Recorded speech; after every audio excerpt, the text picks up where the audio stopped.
Black Ice is an album by Australian hard rock band AC/DC. It was the band's 14th internationally released studio album and the 15th to be released in Australia. Released internationally on October 17, 2008, it was produced by Brendan O'Brien. It marked the band's first original recording since 2000's Stiff Upper Lip, with the 8-year gap being the longest between AC/DC's successive studio albums. Black Ice has the longest running time of any AC/DC studio album. The album's development was delayed because bass guitarist Cliff Williams sustained an injury and the band changed labels from Elektra Records to Sony Music. The first composing sessions between guitarists brothers Angus and Malcolm Young were in London in 2003. Recording happened during March and April 2008 at the Warehouse Studio in Vancouver, Canada. O'Brien tried to recapture the rock sound of the band's early work, as opposed to the blues orientation of Ballbreaker and Stiff Upper Lip, with suggestions such as adding soul crooning to Brian Johnson's singing. The songs were mostly recorded live in the studio. Engineer Mike Fraser used only sparse overdubs and effects to keep the tracks as close to the originals as possible. Black Ice was released exclusively in physical formats, as the group did not sell its music digitally at the time. Walmart got exclusive rights to distribute the album in North America. Its release was promoted with an extensive marketing campaign, which included displays of AC/DC memorabilia. The 4 singles issued from the album were Rock'n'Roll Train, Big Jack, Anything Goes, and Money Made. Black Ice peaked at number 1 in 29 countries, including Australia, Canada, the United Kingdom and the United States. It was the second best-selling record of 2008, behind Coldplay's Viva La Vida or Death and All His Friends, and had shipped 6 million copies worldwide by December. Critical reviews were generally positive, praising the music and its resemblance to the classic AC/DC sound, although some critics found the work too long and inconsistent. The track War Machine won the Best Hard Rock Performance category at the Grammys. The album itself was nominated for many awards, including the Grammy, Brit, Juno and ARIA Music Awards, and was supported by a world tour between 2008 and 2010. Black Ice is the final AC/DC studio album to feature founding rhythm guitarist Malcolm Young, who left the band in September 2014 after being diagnosed with dementia. Production: Black Ice is AC/DC's 15th studio album release in Australia and their 14th international release.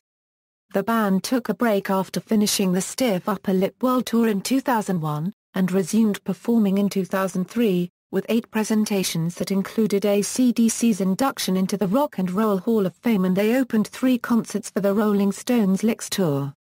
During those 2 years, guitarists Angus Young and Malcolm Young wrote music separately, then met in a London studio to work on new songs.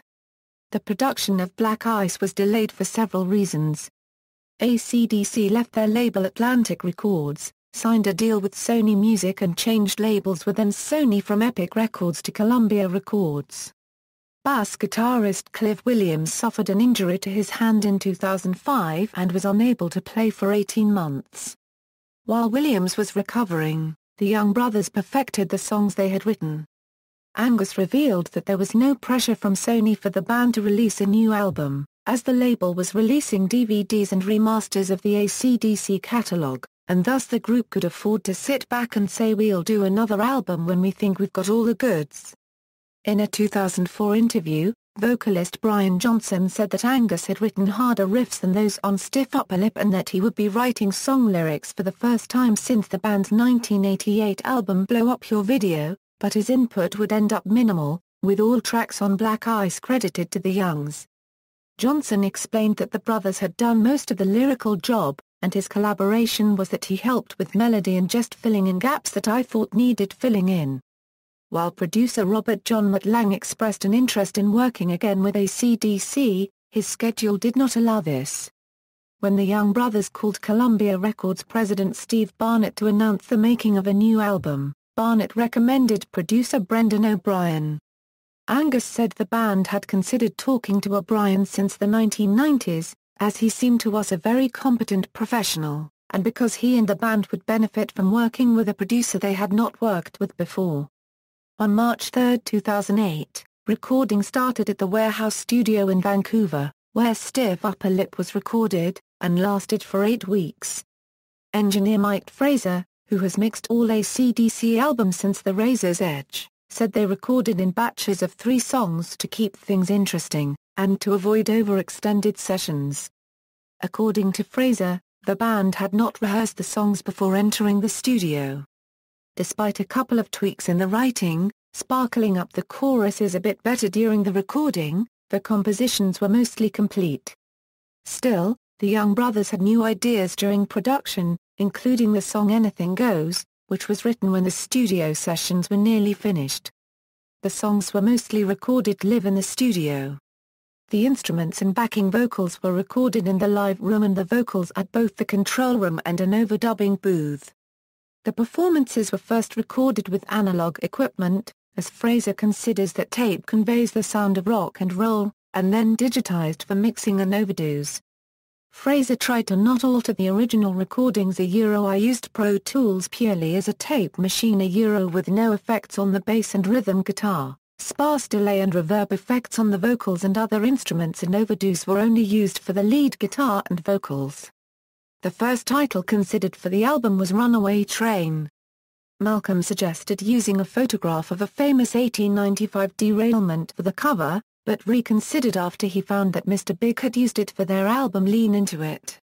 According to Angus, Runaway Train was rejected because it had been used by many musicians, including Elton John, Tom Petty and Eric Clapton, and he wanted something unique, new, different. So he suggested Black Ice, which refers to gigs played during winter in Scotland. He said, "It rolled off the tongue, and it reminded him of radio warnings out north of Black Ice." Angus was inspired to write the eponymous song by a similar warning heard on his car radio during production. Composition. With Black Ice, Brendan O'Brien tried to recapture the rock sound of AC/DC's early work on albums such as Highway to Hell and Dirty Deeds Done Dirt Cheap. He thought the 2 previous studio albums, Ballbreaker and Stiff Upper Lip, were blues-influenced. O'Brien tried to focus on the choruses, which he felt were the best part of the AC/DC songs, and encouraged the band to emphasize the hooky, melodic side of its songwriting, which Angus complimented, since he had never been great with harmonies. Mike Fraser said the band aimed towards the Razor's Edge era, a little bit more up-tempo stuff. O'Brien made suggestions about the band's performance, got Angus to play slide guitar on Stormy May Day, and told Johnson to swap some screaming for soul crooning as Johnson was a soul singer. Johnson was worried that the rest of the band would think this did not suit the band's style of hard rock and roll, but the band was quite receptive. Because of the highly demanding singing style, Johnson only recorded his vocals for 1 hour a day. The rhythm section continues the basic structure from other AC/DC records. Cliff Williams played bass lines of 8 notes, and Phil Rudd's drumming was a consistent 4/4 time, mostly on his snare, kick drum and hi-hat cymbal. Both musicians expressed contentment with their roles in the band. Rudd said, "I'm not repressing skills. Most drummers are scared to try this," and Williams admitted he plays the same thing in every song, for the most part, but added, "In AC/DC's music, the song is more important than any individual's bit in it." Angus said that when composing with Malcolm they share ideas to make each track work together to form a complete album, and Johnson added these songs belong together. It's about 5 boys having a damn good time in a studio. With 15 songs and a running time of over 55 minutes, Black Ice has the longest running time of any AC/DC studio record. Malcolm said that about 60 or 70 song ideas were developed, but Angus stated that most were discarded because they were not representative of how we are. Angus also said that the first attempt to sequence the album resulted in a track list comprising 11 songs, but as the days went by each band member voted for a new track, and then another, and other ones, so they decided to include all the recorded tracks. Most of the album's tracks are about rock and roll itself. Angus stated, "Certain songs just seem to come to life when you add that phrase. However, other themes served as inspiration. Money Made is a criticism on how, according to Angus, in the US everything is money these days. War Machine was based on a documentary on Hannibal, which led to the conclusion that the military has not changed since ancient Rome. Wills tells about Johnson's passion for motor cars. He described the album's release as the best one we've done. He felt that while Back in Black was great for its time, Black Ice shows the band's versatility. Angus also said he admired the album's diversity, saying it is sufficiently varied to please people in varied moods. Releasing promotion, on August 18, 2008, Columbia Records announced that Black Ice would be released on October 20 in the US, and began accepting pre-orders. Rock'n'Roll Train was issued as the first single from the album on August 28. Big Jack and Anything Goes followed in some markets, and Money Made was an airplay single in Australia and the United Kingdom. The track Spoilin' for a Fight was used by the WWE as the theme song for its 2008 Survivor Series event, and War Machine would later be included in both the trailer for 2010's Iron Man 2 and the film's soundtrack album, in addition to serving as one of the theme songs for WrestleMania XXV. The CD version was also available in a hardcover, deluxe edition with a 30-page booklet containing exclusive new illustrations, studio and live photographs of the group and lyrics. A limited edition steel box version, containing the CD, a 20-page color booklet, a DVD featuring the Rock'n'Roll Train video and a making-of documentary, a large AC/DC flag, 5 stickers and a Gibson guitar pick, was issued in Germany and the United Kingdom in December. The album was released as a double LP on 2 180-gram discs in a gatefold package featuring the standard red lettering artwork on the front. The LP was sold through the official website and through independent record shops in the US. An unknown number of copies of the vinyl version were incorrectly pressed. Side 1B had tracks from The Clash's Live at Shea Stadium. Black Ice was not issued digitally as the band refused to sell their tracks separately. Angus declared, "If we were on iTunes, we know a certain percentage of people would only download 2 or 3 songs from the album a euro, and we don't think that represents us musically." However, the entire album was leaked online a week before the official release. Rumors spread that Sony Music tried to control leaks by releasing fake tracks on peer-to-peer websites.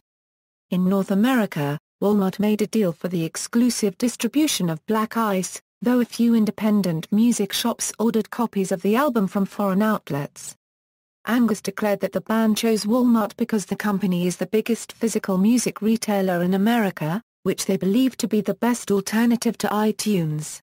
He also said, "There aren't as many record stores these days, and Walmarts are all over America. New York and Los Angeles and Chicago may be covered, but in the heartland of America, Walmart may be the only gig in town." Walmart created over 3,000 Rock Again AC/DC stores with displays showcasing the band's albums, branded clothing, the No Bull DVD, the video game AC/DC Live, Rock Band, and products from sponsors. Gary Severson, a Walmart senior vice president, said that AC/DC was one of the rare artists whose loyal fan base allowed them to display other merchandise along with the music. In October, MTV, Walmart and Columbia created AC/DC Rock Band stores in cities without regular Walmart retail locations: New York's Times Square and Los Angeles. Black Ice trucks were dispatched on the streets of these cities after the release, playing tracks and making stops each day to sell merchandise.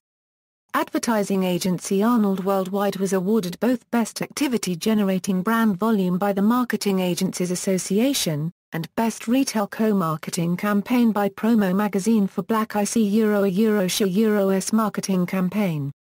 A digital version of Black Ice was made available on iTunes, along with the rest of AC/DC's catalog, on November 19, 2012. Packaging: the cover art of Black Ice was drawn by Joshua Mark Levy, art director for Columbia and a longtime fan of the band who volunteered for the project among many people at Sony who desired to work on it. There are 4 different covers. The standard edition has a red logo, the deluxe edition has a blue logo, and 2 variants to the regular design include yellow or white logos. Angus said the options were not to deliver the message that fans would need to purchase all covers. he said, "We know most people will only purchase the record once, in their color of choice. For me, it's not relevant. What matters is that fans enjoy it. Music is the essence." After working with the cover for the album, provisionally titled Runaway Train, Levy went on vacation and traveled with Pearl Jam on their 2008 tour. After a concert in Washington, D.C., Levy came up with the idea to do it all graphic black on black, and sketched what would become the yellow artwork. The record company liked it and requested he do 2 more in the same style, which became the red and white versions. During the promotional photography sessions, Levy made the deluxe edition art. The tracks on the album did not have much influence on the artwork as Levy had heard maybe 5 songs at that point, but he found it curious that his artwork fit the title track Black Ice, which was not among the tracks he had heard. Levy said that since the album had many similarities with Back in Black Black in the title, dark covers, and AC/DC resurfacing with a sound based on the band's early work the art was like a time travel, which is why there are so many psychedelic drawings. The artwork's resemblance to a train, echoing lead singer Rock and Roll Train, was a coincidence, given Levy never thought of it that way. Atop the image there is a cog with an image of Angus with his fist in the air resembling the statue on Stiff Upper Lip, because Levy just thought it was great as a continuing icon. The photographs for the booklet and promotional photography were taken by music photographer Guido Karp, in August 2008 in London. Reception = Professional reviews = Critical reviews of Black Ice were generally favorable according to Metacritic, which provided a normalized rating of 69 out of 100 based on 24 reviews from mainstream critics. Most reviewers complimented the album's sound, with The Village Voice ************************************************************************************************************************************************************************************************************************************************************************************************************* To the Vanda and Young produced 1970s albums and effective choruses like those with Mutt Lange and Aaron Burgess of the AV Club, finding Black Ice the most inspired AC/DC album since The Razor's Edge while sounding harder, hungrier, and more relevant than anything on contemporary radio. A common argument was that Black Ice succeeded because AC/DC did not want to change the style that succeeded in previous albums, with Bernard Zuell of the Sydney Morning Herald declaring that given almost all of the track list could have appeared on any AC/DC album of the past 28 years, and Chris Jones of BBC saying that the band's almost platonic form of rock and boogie that was hand-built to last remains because they have no reason to tinker with a formula that was well-nigh perfect to begin with. Writers such as Spine ***************************************************************************************************************************************************************************************************************************************************************************************************************************************************************************�oes the band's attempts at some new sonic tricks, such as the slide guitar of Stormy Mayday, and the quieter decibel. However, some reviewers found the album inconsistent, overly long or formulaic. Black Ice was described as a retread of other AC/DC albums without the same inspiration, with Spence D. of IGN declaring that the band sounds tight, but very few of the songs actually resonate with that sense of classicism found on much of their earlier efforts. The Austin Chronicle's Austin Powell feeling that despite a few cheap thrills the album lacked the urgent indecency and iron force that defined the Bon Scott era, and Alma 6 Stephen Thomas Lewin considering that after Big Jack the tracks went into a too comfortable groove, fueled by too tight rhythms and guitars that sound loud but not beefy. Many complained about the lack of variation, made more flagrant by the long track list. Entertainment Weekly ************************************* reviewer Clark Collis wrote that even 2000's fairly monochromatic Stiff Upper Lip had more varied material. Brian Hiatt of Rolling Stone felt that Black Ice feels longer than its 55 minutes, thanks to a stretch of throwaway rockers, and Robert Forster of The Monthly thought that a shorter running time would maximize the album's impact, given he found the first 4 songs and the title track the best for sounding more diverse, while the other tracks were let down by poor songwriting and a numbing predictability. Chart performance and sales Black Ice made history by debuting at number 1 on album charts of 29 countries, and is Columbia Records' biggest debut album since Nielsen SoundScan began tracking sales data for Billboard in March 1991. Black Ice was the second best-selling album worldwide in 2008, behind Coldplay's Viva La Vida or Death and All His Friends. As of December 2008, it had shipped 6 million copies worldwide, and earned sales certifications in 24 countries, with multi-platinum status in 8, platinum in 12 more, and gold in the 4 remaining. On the first day of its U.S. release, October 20, 2008, Black Ice sold over 193,000 units.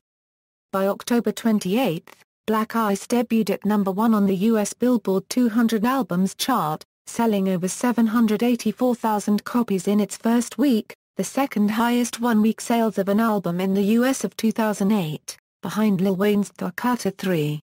It was AC/DC's second release to top the U.S. charts, after For Those About to Rock We Salute You, and became the biggest debut ever by a mainstream hard rock album. As of December 31, 2008, the album had sold 1.915 million copies in the U.S., according to Nielsen SoundScan, and was certified 2X Platinum by the RIAA. Black Ice also debuted at number 1 on the ARIA album charts, selling over 90,000 units, and the UK album charts, with 110,000 copies sold. It was their first number 1 in the UK since Back in Black. In Canada, Black Ice debuted at number 1 and sold 119,000 copies in its first week, making it the best-selling album debut in Canada in 2008. The album held the top spot in Canada for 3 consecutive weeks, with sales of over 200,000 copies. In Germany, Black Ice became the 14th best-selling album of the 2000s, with sales of 1 million copies and being certified 5 times platinum. Accolades. At the ARIA Music Awards of 2009, Black Ice won in the categories of Best Rock Album and Highest-Selling Album. It was nominated for Album of the Year, and AC/DC were nominated for Group of the Year. It was nominated for Best International Album at the Juno Awards and the Brit Awards. It won a 2009 Classic Rock Roll of Honors Award for Album of the Year. At the APRA Awards of 2010, Angus and Malcolm won Songwriters of the Year, and Rock'n'Roll Train won Most Played Australian Work Overseas. At the 51st Grammy Awards in 2009, Rock'n'Roll Train was nominated for Best Rock Performance by a Duo or Group with Vocal, and at the 2010 ceremony, Black Ice was nominated for Best Rock Album, and the track War Machine won the Best Hard Rock Performance category. Black Ice was ranked 41st on Rolling Stone Euro's Top 50 Albums of 2008 list, 29th on a similar list by Q Magazine, 17th on Kerrang! Euro's Top 20 Albums of the Year, and 3rd in UGO's list of the 11 Best Metal Albums of 2008. Black Ice World Tour. To promote Black Ice, AC/DC launched the Black Ice World Tour on October 28, 2008 in Wilkes-Barre, Pennsylvania. 2 days earlier, they had held a dress rehearsal in the same city. The tour lasted for 168 shows in 11 legs, with the last in Bilbao, Spain, on June 28, 2010. Mark Fisher, who had worked on the Stiff Upper Lip World Tour, designed the stage. The set centerpiece was a full-size locomotive, weighing 3,500 kilograms, that was inspired by the working title Runaway Train and the track Rock'n'Roll Train. 5 songs from Black Ice were included on the tour's setlist: Rock'n'Roll Train, Big Jack, Black Ice, War Machine, and Anything Goes. The Black Ice World Tour was AC/DC's most successful, grossing $441.6 million, making it the 4th highest-grossing concert tour of all time. 3 concerts in December 2009 at the River Plate Stadium and Buenos Aires were released as the DVD Live at River Plate on May 10, 2011. A limited edition photo book of the tour, AC/DC Black Ice World Tour 2008 Euro 2010, by Matteo Abruzzo, was published in Italy in October 2010. Track listing: all songs written and composed by Angus Young and Malcolm Young. Personnel: AC/DC, Angus Young a Euro lead guitar, slide guitar on Stormy May Day, Malcolm Young a Euro rhythm guitar, backing vocals, Brian Johnson a Euro lead vocals, Cliff Williams a Euro bass guitar, backing vocals, Phil Rudd a Euro drums, percussion, production, Brendan O'Brien a Euro producer, Mike Fraser a Euro engineer, mixer, Eric Moshe a Euro assistant engineer, Billy Bowers Additional Engineering, George Marino Mastering, Richard Jones, Jeff Banks, Rick St. Pierre Equipment Technicians, Guido Carp Photography, Joshua Mark Levy Art Direction, Design, Illustrations, Alvin Handwork Management. Chart Performance End of year charts Singles Release History. References. External links, Black Ice on AC/DC official website, Black Ice at Metacritic.